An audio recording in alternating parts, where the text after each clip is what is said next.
Hello everyone. So today we're going to go ahead and talk about the 6 trig functions and how to evaluate them. So what I want you to do before we begin is to go ahead and start on this warm-up. So go ahead and pause the video and find the values for x and y. Okay. So by now, hopefully you were able to see that these are right triangles. So this right here is 90 degrees and this right here is a 90-degree triangle. So by now, if you're missing a length, no matter what length it is, and you have 2 other lengths, you can do the Pythagorean theorem that says a squared plus b squared is equal to c squared.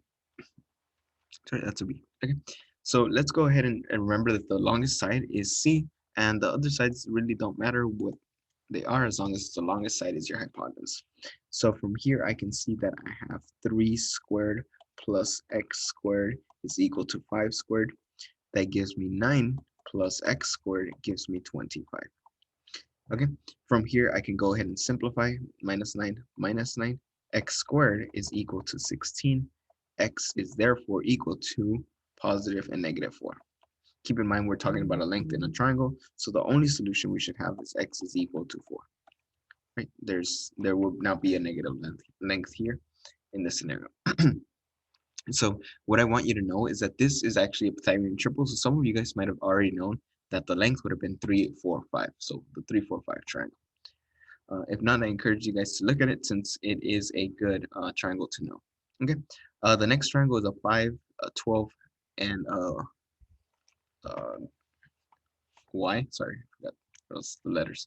Okay, so we're gonna go ahead and see that this is gonna be 5 squared plus 12 squared is equal to y squared. So we have 25 plus 144 is equal to y squared. This is going to go ahead and give me 169 is equal to y squared. And if we go ahead and square root to both sides to get rid of the square, we have 13 is equal to y.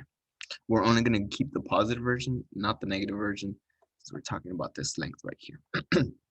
So this one as well is another Pythagorean triple. I encourage you to look at them since they do appear a lot in your ACC questions, TSI, and in my class as well. And they do save a lot of time. Okay, this right here is for my live classes, so you can look at the week at a glance. So go ahead and pause that, find out what are the due dates for the missing assignments that you may or may not have. Cool. Today we're going to go ahead and learn about the 6 trig function. So let's go ahead and begin with a little bit of notes. Okay. So by now you should be thinking about, oh, right triangles. I think I've seen this in geometry. I've probably seen this in physics. But yes, hopefully you have seen it. And this is refers to the Katoa stuff that you've probably seen before. Given that I will give you an angle that will exist in the unit circle and will also be in an acute angle, right? So this angle is what we should be referring to, and we should be thinking about, oh, hey, given this angle, the length that is adjacent to me will be my adjacent side. The length projected by this right here, this angle, will be my opposite, and the longest side will always be my hypotenuse.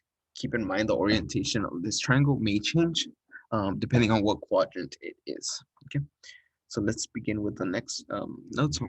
If you haven't written down, pause the video. Okay, the next one that I want to go ahead and show you is these 3 trig values. So these are the most common ones: sine, cosine, and tangent. And I'm going to go ahead and show you the ratio. Keep in mind the opposite side over the hypotenuse side will be our sine. The adjacent side over the hypotenuse will be the cosine. And we have the tangent is my opposite over adjacent. So keep in mind you will have some sort of number or a variable, and you'll be able to evaluate these. Okay. Oops, I forgot the cosecants. Okay, so keep in mind you will have reciprocals. So I will go ahead and give you guys some information about that. That the reciprocals, as you guys know, is pretty much 1 over either sine, 1 over cosine, or 1 over tangent. Those will give us the reciprocals. So if you look at the ratios from sine compared to cosecant, you can see that all that happened is I went ahead and got my opposite side, and it went ahead and turned to the denominator, and my hypotenuse went up to the numerator. So they went ahead and swapped. A lot of students like to say that it became opposite. I know what you guys are saying, but opposite means negative. So let's be careful on what we say there. Okay, but we find them the same way. You find the lengths the rate, and you set it up in the ratio. Oops. Okay. What I like to tell students is set it up in this manner. Sine, cosine, tangent on the left, and then on the right, they're reciprocal. So the reciprocal sine is cosecant, the reciprocal cosine is secant, and the reciprocal tangent is cotangent. So it's usually secant and cosecant that students get a little bit confused, but keep in mind sine and the s's will go with the c's. I don't know, it's something I heard that students say last year and it just stuck to me, but and it does make sense like that. Okay, so what I want you to know is that there's two triangles, I guess special triangles. If you go ahead and do Google that, you do find them. There is 30, 60, 90, as I like to refer, and I need to hide my little video camera here because it will probably cover it up. Okay, so we have the 30 degrees. Keep in mind that's the same thing as saying pi over 6. We have 60 degrees, that is pi over 3. And we have 90, which is pi over 2. Okay. 45 degrees, that one is going to be my pi over 4, my pi over 4, and my pi over 2. So whether they give you this in degrees or radians, it's still going to be the same thing. Okay. So ideally, what we are talking about when we mean a 30, 60, 90 triangle, it's going to be something like this. The angles inside, whoops, that's a 90. And this will be a 60. Sorry, it's a 90. The same thing goes, guys, for the 45, 45, 90, 45, 45, 90. Keep in mind, you could have also written these in your radians. So this would be pi over 4s. This is pi over 2. 30 degrees is pi over 6, and 60 degrees is the same thing as pi over 3, and then 90 is pi over 2. So keep in mind, they could give it to you guys either way. We did cover this already on how to convert these lengths. Okay. The next thing I need you to know is that the length that is projected by 30 degrees is 1, and the length 90 is 2. And by Pythagorean theorem, we can see that this one will be square root of 3. This is something my students went ahead and memorized, this 1, square root of 3, and 2, since this will go ahead and help them evaluate the coordinates of the unit circle. Okay. For my 45, 45, 90, or my pi over 4, pi over 4, pi over 2, I have 1, 1, square root of 2. Oops, square root of 2 for this one. Okay. So let's go ahead and begin.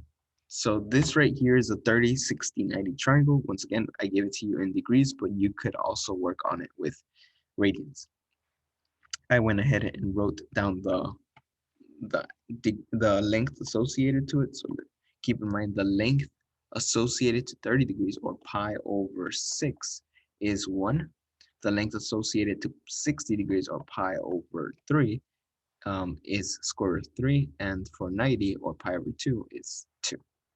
Okay, so what we're going to do here is we're going to go ahead and find all the sig trig values for this 60 degrees. So we're going to work with this one. That must mean the side next to it is the adjacent side. The longest side is the hypotenuse, and the length that is projected by this is the opposite side.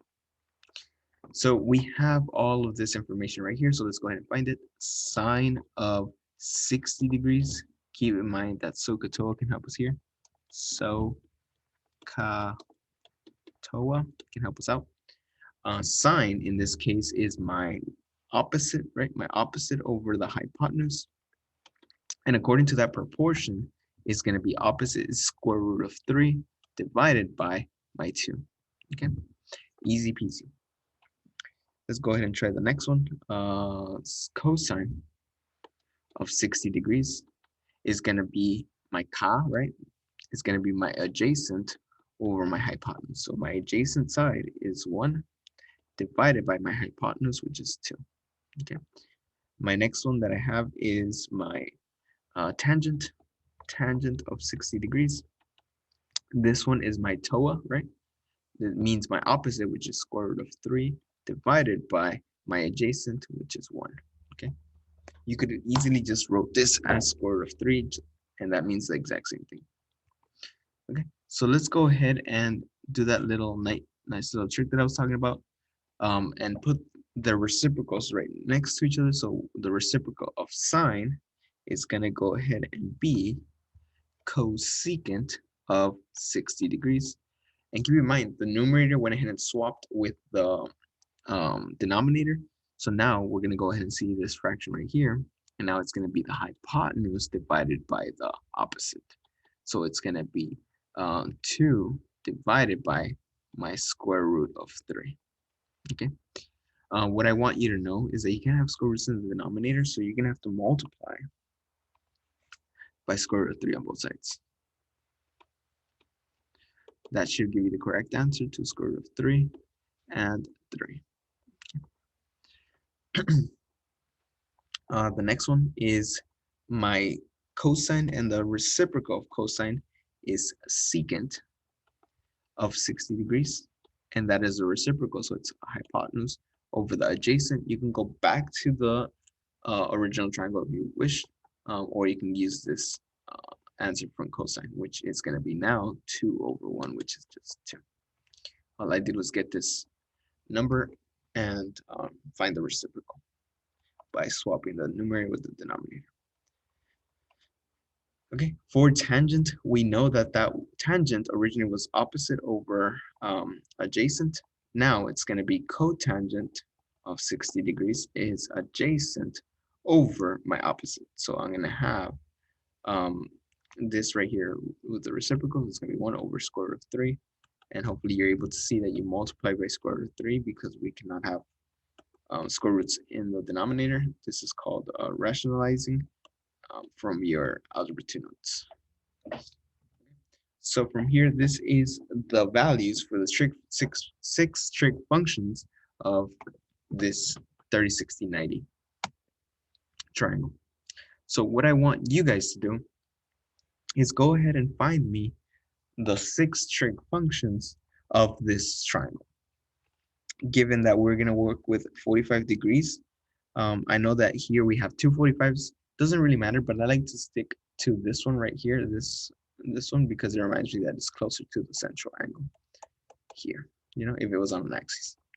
So that for this one's going to be your adjacent, this is going to be your opposite, and this is going to be your hypotenuse. Okay. Alrighty. So from here, go ahead and find me your sine of 45 degrees, your cosine of 45 degrees, and your tangent of 45 degrees. Okay, so go ahead and pause the video and find me these solutions. Okay, so remember you went ahead and used SOHCAHTOA.